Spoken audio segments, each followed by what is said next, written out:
Ali Khamenei survived everything.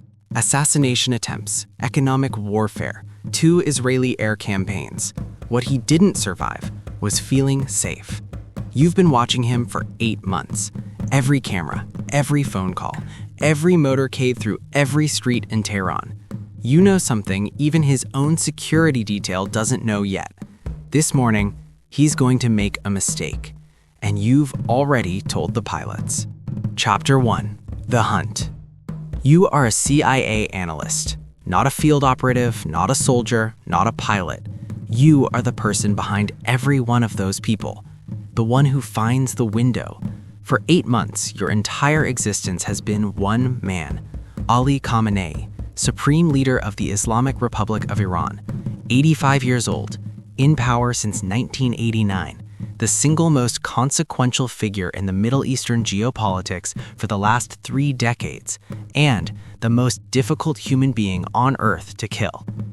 After Israel's 12-day war in June 2025, the first direct military confrontation between Israel and Iran, Khamenei retreated into full paranoia.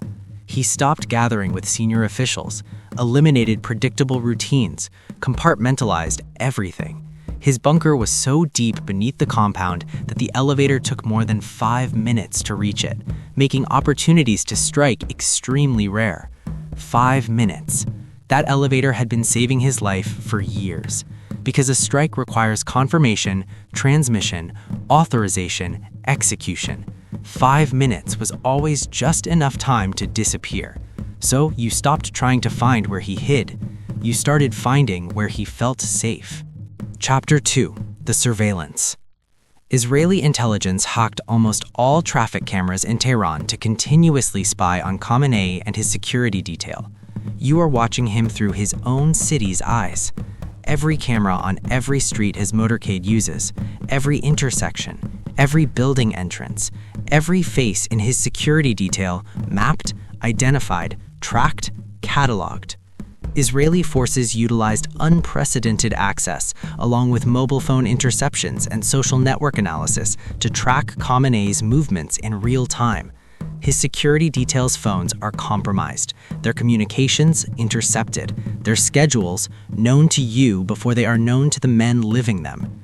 AI systems analyzed months of satellite data, identified behavioral patterns, and built a targeting model based not on where Khamenei was, but where he would be when he stopped being afraid.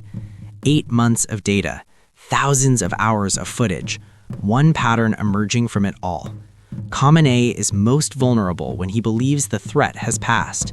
After a crisis, after a close call, after a period of tension that ends without incident, his guard drops, his routine normalizes. He starts attending meetings he would otherwise cancel.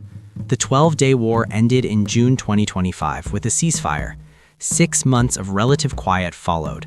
And slowly, almost imperceptibly, the man who spent years underground started coming back up. You have been watching him come back up, waiting for the morning he comes back up all the way. Chapter 3. The Window. February 2026. Something changes in the intelligence feed.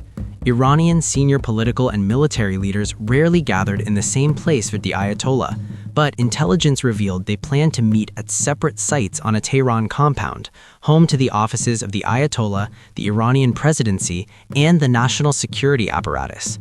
Not just Khamenei, his entire military command, in one location at one time. Every man who could order a retaliation, every man who could fill a power vacuum, every man who had spent the last 8 months making decisions that killed people. All of them. One compound, one morning. The meeting was originally planned on Saturday evening.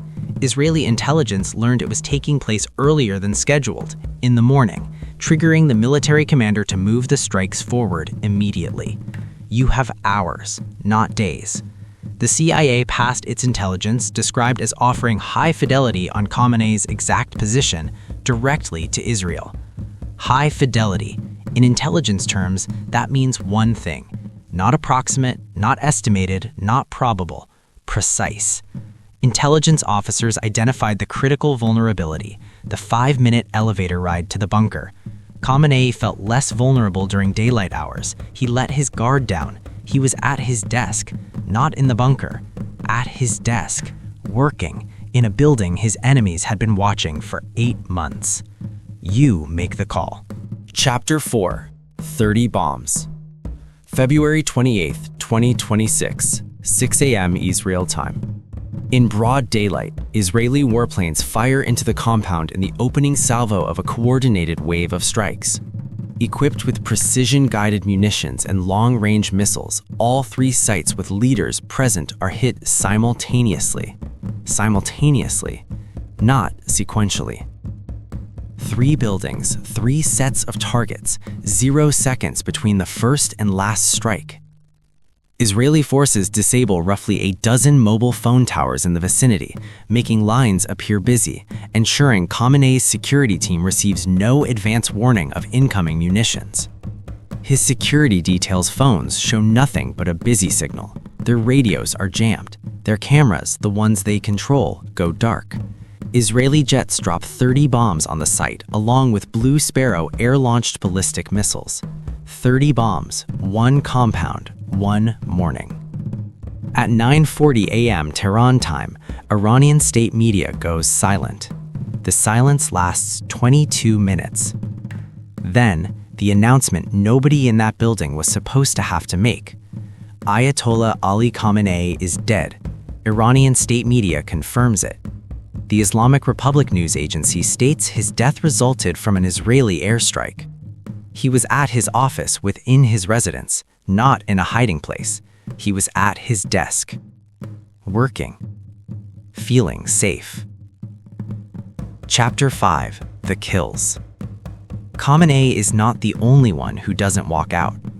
At least 13 top defense officials are confirmed killed at the Saturday meeting and in targeted strikes on other locations the same morning.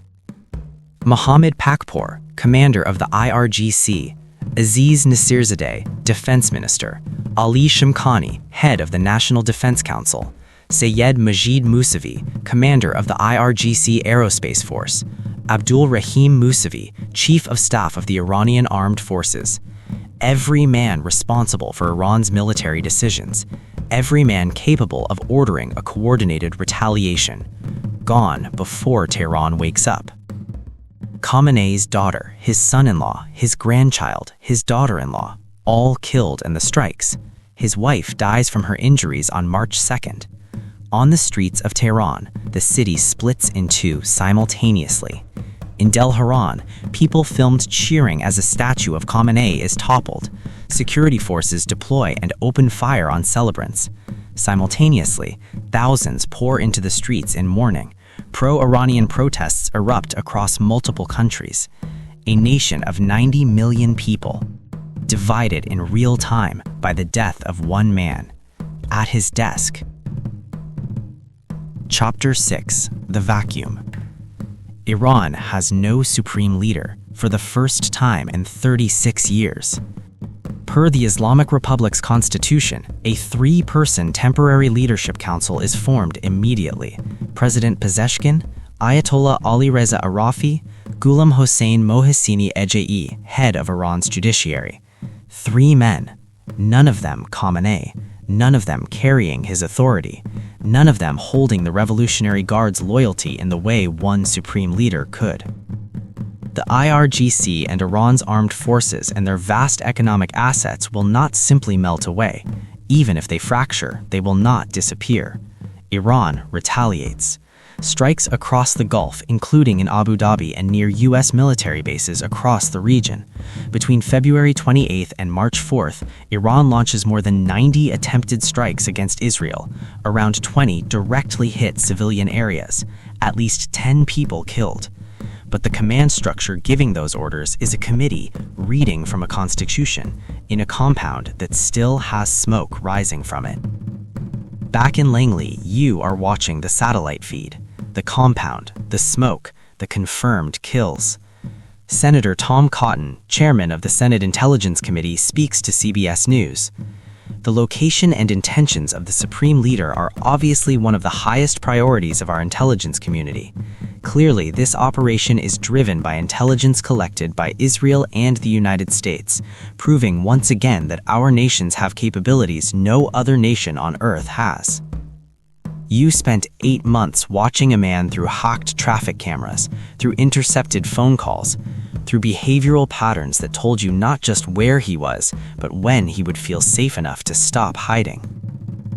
He survived assassination attempts. He survived economic collapse. He survived 2 wars. What he didn't survive was a Tuesday morning meeting and an analyst on the other side of the world who had been watching his calendar since June. The most powerful man in Iran didn't die because his enemies got lucky. He died because they were patient.